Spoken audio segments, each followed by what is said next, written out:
Welcome to Morning Joan, the hottest podcast in town. Grab a cup of coffee, get comfy, and let's dive into the latest scoop. Today, we're talking about the highly anticipated movie, 28 Years Later, The Bone Temple.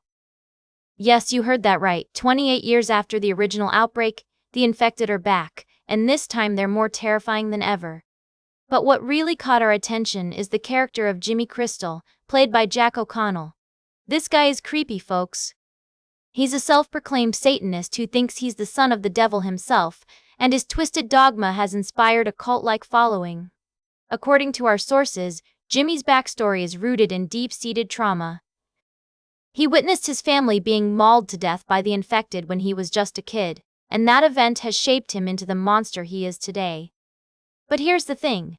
Despite all the chaos he causes, Jimmy is a complex character with a certain, let's call it charm.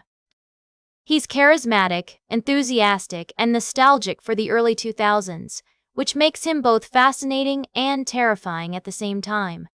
We also got our hands on some exclusive interviews with the cast and crew, including director Nia DaCosta, who shared some insight into Jimmy's character development. Apparently, DaCosta wanted to explore the idea that even monsters have a person inside them, and that's what makes Jimmy so compelling. She also revealed that Jimmy has a commonality with the infected, Alpha, Samson. They're both infected in their own way, but not necessarily monsters. Now, we know what you're thinking. Is this movie going to be too scary? Too intense? But trust us, folks, it's worth the watch.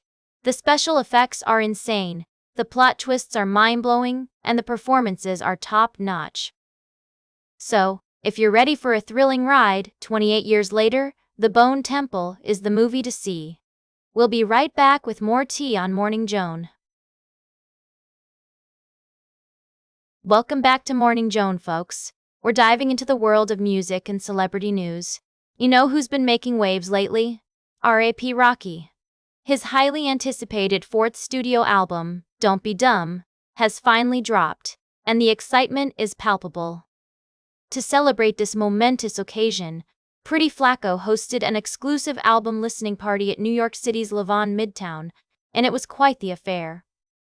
The venue was transformed into a Tim Burton-esque wonderland, complete with decals and art inspired by the album's cover, all under dim red lights. Guests were treated to specialty cocktails like the Don't Be Dumb and the AIDA, and even got to customize their own Puma sneakers with iron-on graphics at a sneaker bar.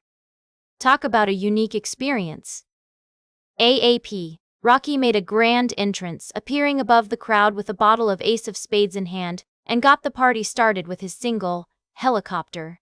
He kept it short and sweet, thanking everyone for coming out and reminding them to, not be dumb. The who's who of the music industry was in attendance, including Jon Batiste, Max B, Fivio Foreign, Lil Mama, DJ Clue, and even his lovely partner, Rihanna.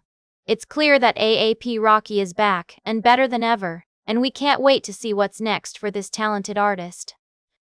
If you haven't checked out Don't Be Dumb yet, do yourself a favor and give it a listen. Trust us, you won't be disappointed. Welcome back to Morning Joan, darlings. We're wrapping up today's show with a fascinating story that's got everyone in Hollywood buzzing. You know how we've been talking about the rise of AI and its impact on the entertainment industry? Well, it seems like some actors are fighting back against those pesky deepfakes. Face it, darling, who wants their likeness being used without their consent, right? So, Matthew McConaughey, the charming actor with that iconic, all right, catchphrase, has taken matters into his own hands. He's filed 8 trademark applications to protect his voice and likeness from being used in AI-generated content without his permission.